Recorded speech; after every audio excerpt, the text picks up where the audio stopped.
劉以達 Love Mission 樂隊嘅主音歌手。美麗、爽朗、有型嘅佢，今日經常以 band 聲去宣揚正面嘅訊息，但童年嘅佢卻一直生活於黑暗當中。咁我會覺得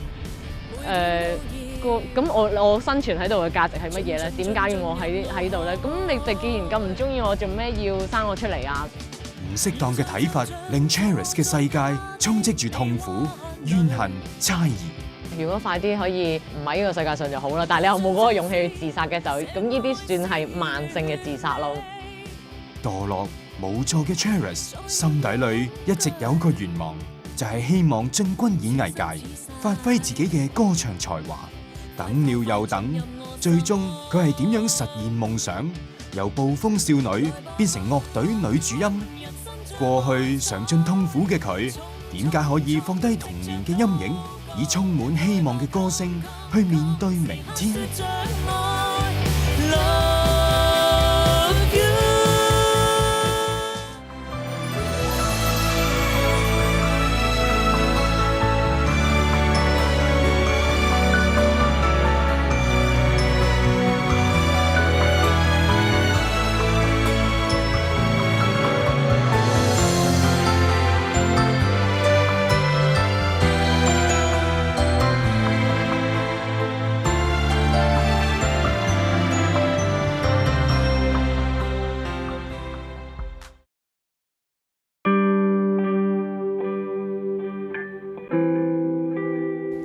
呢度就係我以前住嘅東華三院兒童之家啦。咁你好清楚見到呢度廳啦咁樣。咁我哋平時咧就放學翻嚟啦，咁就會沖涼啊，做功課先。咁跟住之後到食飯差唔多時間咧，我哋就會入廚房幫手帶嚟睇下廚房先。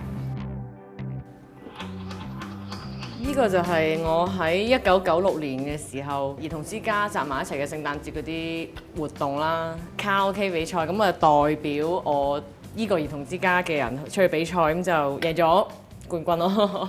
咁就估唔到而家都仲喺度咁樣。由於 Charis 嘅爸爸媽媽係聾啞人士，經社會福利署考慮過後，就將當時只有3年級嘅佢送入兒童之家暫住，一直住到17歲。離開父母，好多小朋友都會覺得好難過，但當時嘅 Charis 卻係百般滋味在心頭。我細個嘅時候，阿爸阿媽教我就打咯，冇乜話點教嘅，即係譬如你考試啊或者默書啊唔合格啊打咯，跟住曳嘅時候都係打咯。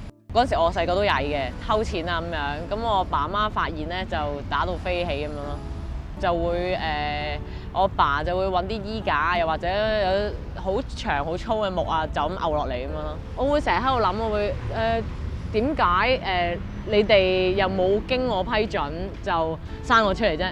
生我出嚟之後好似生出嚟俾你打咁樣喎，咁我會覺得咁我生存喺度嘅價值係乜嘢咧？點解要我喺度咧？咁你哋既然咁唔中意我，做咩要生我出嚟啊？咁樣咯。即使 Charis 長大之後明白到父母因為身體嘅缺陷，所以用咗錯誤嘅方法去教佢，但心底裏卻有一個傷痛，係佢唔能夠解答。佢同我爸爸搞離婚咯，咁跟住之後同我講話，我就要你細佬嘅就唔會要你㗎，你睇下你阿爸要唔要你咯？唔要你嘅話，你就俾政府咯個撫養權咁樣咯。我諗我媽咪佢即係講到明話唔會要你㗎啦咁樣。我諗呢樣係對我嚟講會比較受傷害咯。即係可能啲人會成日話咩世上只有媽媽好啊點樣，但係我就唔會感覺到呢樣嘢咁樣咯。被遺棄嘅 Charis 嘗試用反叛、搗蛋嚟引起爸爸媽媽嘅注意，但結果好多時都係失望而回。佢唔知道明天除咗痛苦之外，仲有乜嘢嘅意義。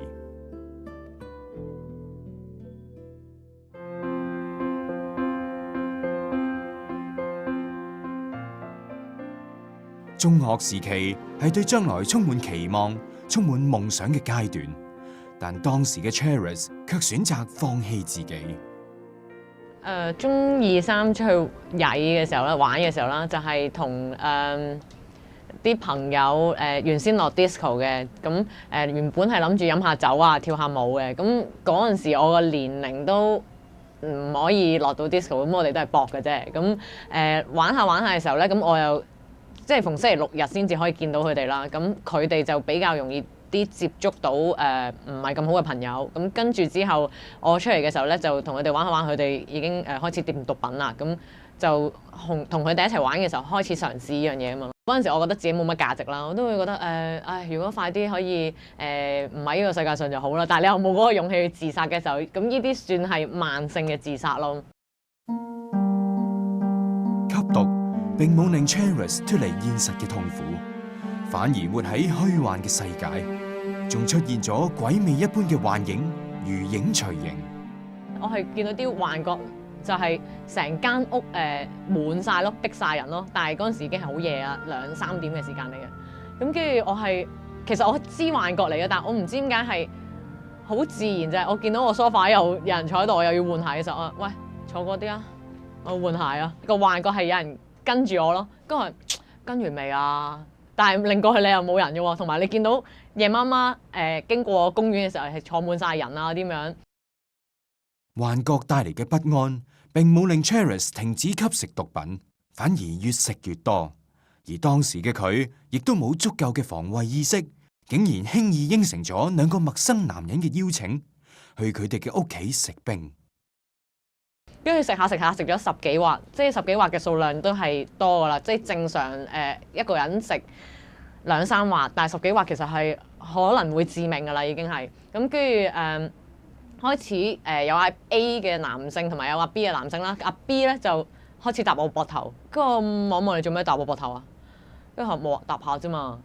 咁跟住我個感覺已經好唔舒服，咁再望阿 A，阿 A 喺度做咩啊？執房啫嘛，無啦啦執房，咁跟住之後我已經係有好強烈嘅感覺，我好唔舒服啦呢個位置，咁我你慢慢執啦，跟住即刻着鞋咁就走啦，咁。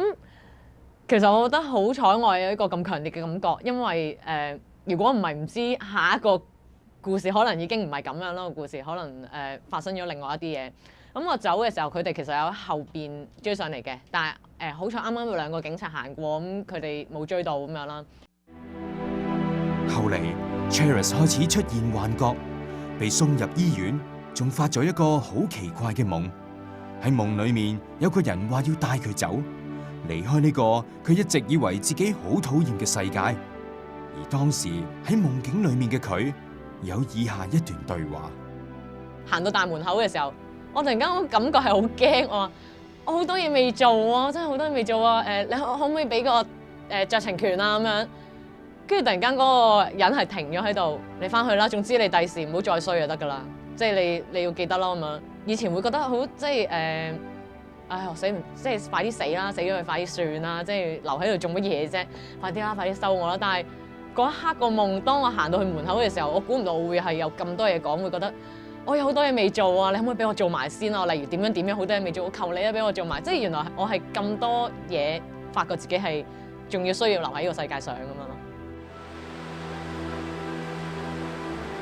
除咗呢個夢令 Charis 忽然醒覺之外，亦都因為佢發現唔能夠說話嘅爸爸，原來一直都好關心自己。佢終於知道自己過往所做嘅係徹底錯誤。到我發生咗嗰件事，我阿爸喊嘅時候，我係感覺到佢點解我女係會咁㗎？即係咁樣傷害自己，我好心痛啊！點樣咯？嗰段時間我會喺度諗我爸爸其實係一來因為佢聾啞，唔識得表達自己，咁同埋會諗翻起由細個到大都係得佢去照顧我，即係我覺得係咪應該要對翻佢好啲咧？